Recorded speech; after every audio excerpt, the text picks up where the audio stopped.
Hello guys, সবাই কেমন আছো? আমি খুব ভালো। তো আজকে বসছি কাঁকড়ার রেসিপি লইয়া। তো এই যে আমার কাঁকড়া। তো আজকে কাঁকড়ার রেসিপিটা কিভাবে করছি তোমরা সাথে আমি শেয়ার করতেছি, মানে আমি কিভাবে রান্না করি। তো এটি হলো পাহাড়ি কাঁকড়া। তো পাহাড়ি কাঁকড়া তো একটু হৃষ্টপুষ্ট হয়, জানো, খাইতে খুব ভালো লাগে।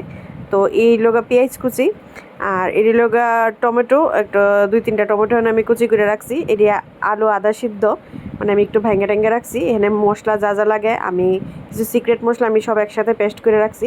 আর আমি আজকে কাঁকড়াটা অলিভ অয়েল দিয়ে রান্না করুম। তো এই যে আমার সব রেডি। তো আমি এখন কাঁকড়াটা বসামো। তো তোমরা দেখতে থাকো, ভিডিওটা স্কিপ করো না। এদিকে চুলার আমি কড়াই বয়াই দিছি। তো কড়াইটা একটু গরম হয়েছে, তো আমি একটু তেল দিয়ে দিব। প্রথমে আমি কাঁকড়াটিরে লবণ আর হলুদ দিয়া একটু লাল লাল করে ভাজা নেবো, কারণ কাঁকড়াটি যদি একটু না ভাজি ভাল লাগতো না। একটু বড় বড়, তো যার কারণে কাঁকড়াটি একটু ভালো করে আগে ভাজা নামাই রাখুন। তো এই যে আমার তেল গরম হয়ে গেছে গা, তখন আমি কাঁকড়াটি সবটি একসাথেই দিয়ে দিব। কাঁকড়াতে একটু একটু করে দেওয়ার কোনো দরকার নাই, কাঁকড়া সব একসাথে দিলেও খুব সুন্দর করে ভাজা হয়। তো সব একসাথেই দিয়ে দিছি আমি। আর এই কাঁকড়াটি বড় অনেক, আমি কাঁকড়ার যে মানে ছোট ছোট দাঁতটি থাকে না, আমি এই দাঁতটিও ফালাইছি না। মানে আমার কাছে ইডিও ভালো লাগে, আমি বড় দাঁতটির সাথে সাথে মারে কইছি যে ছোট দাঁতটিও রেখা দিও। তো মা খুব সুন্দর করে আমার কাঁকড়াটি কেটে টেটে দিছে।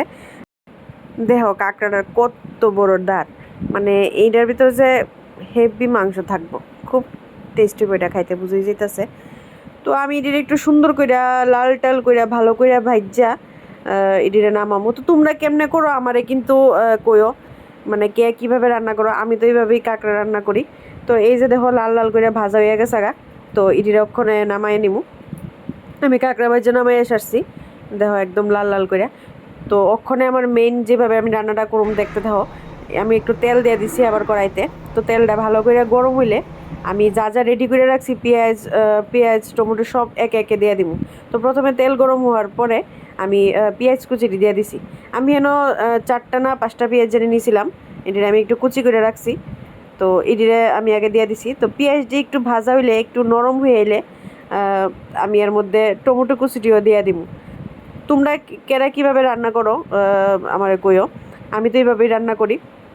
তো দেখো এর মধ্যে আমি এখানে আছে 3টা টমেটো আমি কুচি করে রাখছিলাম, তো এটিও দিয়ে দিছি। তো টমেটো আর পেঁয়াজটি একটু হালকা ভাজা ভাজা হইব। টমেটোটি একটু নরম হয়ে এলে আমি এর মধ্যে মশলাটি, আমি যেই মশলাটি রেডি করে রাখছিলাম এই সবটি মশলা একসাথে দিয়ে দেবো। আমি অ্যাকচুয়ালি দীঘা না, তালসারি বিচের মধ্যে আমি কাঁকড়ার ঝাল কষা খাইয়েছিলাম। আমার এখনও মুখ লাগিয়ে রয়েছে। আমি ট্রাই করি, মানে পুরোপুরি সেম হয় না, তারপরও চেষ্টা করি করার। তো এই দেখো আমার এদিকে মোটামুটি কষা নিলে আমি এর মধ্যে পরিমাণ মতো, মানে অল্প একটু নুন দিয়ে দেবো। কেলিগা, কারণ আগে কাঁকড়া ভাজার মধ্যে আমি একটু লবণ দিছিলাম। তো আমি এলাকা অল্প একটু লবণ দিয়ে দিছি। এখন একটু ভালো করে কষামো। তো তোমরা কার কার কাঁকড়া ভালো লাগে? আমার তো কাঁকড়া তুমি যেইভাবে দিবা, মানে সব রকমভাবে কাঁকড়া ভাজা দিলেও ভাল লাগে, এইভাবে কাঁকড়ার মানে ঝাল ঝাল কষা করে দিলেও ভাল লাগে। সব রকমভাবেই মানে আমার কাঁকড়া খুব ফেভারিট।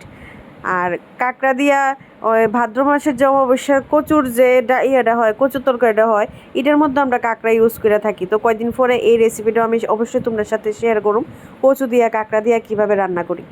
তো এই দেখো এদিক দিয়ে আমি সিদ্ধ করা আলুটি, আমি যেটি একটু আদা ভেঙে রাখছিলাম, আলুটি দিয়ে দিছি। আলুটা তোমরা ইচ্ছা, আলুটা অনেকে স্কিপ করতে পারো যারা ভাল লাগে না। বাট আমার একটু আলুটার সাথে সাথে মানে একটু আলু আলু পড়লে ভাল লাগে। আলু তো বুঝোই, আমরা বাঙালির আলু ছাড়া কোনো কিছুই জমে না, মানে তরকারিতে আলু না পড়লে মনে হয় কিতা একটা ফরছে না। তো যাই হোক, এটির একটু কষায় সেরা আমি ভাজ্যা রাখছি যে কাঁকড়াটি সবটি দিয়ে দিব। তো দেখো সব একসাথে এখন মিক্স আপ করুম, এরপর একটু ঢাক্কা টেক্কা দিমু আর কি। তো এটিরে সুন্দর করে ভাজ্যা টাজ্যা সেরা। তো পরিমাণ মতো আমি একটু জল দিয়ে দিব, কারণ নাহলে কাঁকড়ার মধ্যে মশলাটি ঢুকতো না। তো এই দেখো আমি জল দিয়ে দিছি। তো কদ্দুর জল দিয়া তো আমি এটির একটু ঢাক্কা দিমু আর কি এবার। তো আমি এবার ঢাক্কা দিছি 10 থেকে 15 মিনিটের লিগা। তো এখন 10 থেকে 15 মিনিট হয়ে গেছে গা। তো এই দেখো কাঁকড়াটা কি সুন্দর, মানে ঝুলটাও টাইট নাইছে। তো এবার আমি এটারে সুন্দর করে কষাবো, আমি এক ফোঁটাও জল রাখতাম না, একদম ঝাল ঝাল কষা কষা ভাবেই নামামো। তো এই দেখো আমার এক ফোঁটাও জল নাই, পুরা টাইন না গেছে গা। আমি এবার সুন্দর করে কষায় তারপর এর মধ্যে একটু ধনিয়া পাতা কুচি করে রাখছিলাম এটি দেয়া দিছি। কারণ ধনিয়া পাতাটা অনেকে দেয় না, আমার ভালো লাগে আমি দেয়া দিছি। তারপর ধনিয়া পাতা দিয়ে একটু ভালো করে নাড়াইয়া চাড়াইয়া আর একটু সুন্দর করে এটারে কষায় সেরা। তো নামানির আগে আমি একটু গরম মশলা দিব। তো আমি ঘরে একটা গরম মশলা বানাই, মানে আমি এটা নিজেই বানাই, এই যে গরম মশলাটা। তো আমি আমার এই গরম মশলাটাই ইউজ করব। আমি সবসময় আমি মাংসকো যে কোনো মানে যে তরকারিতে গরম মশলা লাগে আমি ওই আমার বানানি মানে ঘরে যে বানাই এই মশলাটা আমি ইউজ করি। তো আমি গরম মশলা দিয়ে দিছি। আমার কাঁকড়ার ঝাল ঝাল কষা কমপ্লিট। তো তোমরা কাছে কেমন লাগছে?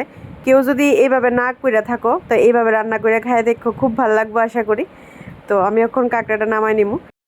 তো আজকের ব্লগটা কার কার ভালো লাগছে, যদি ভালো লাগে একটা লাইক করে দিও, আর চ্যানেলটা প্লিজ ফলো করো। সবাই ভালো থেকো, টাটা।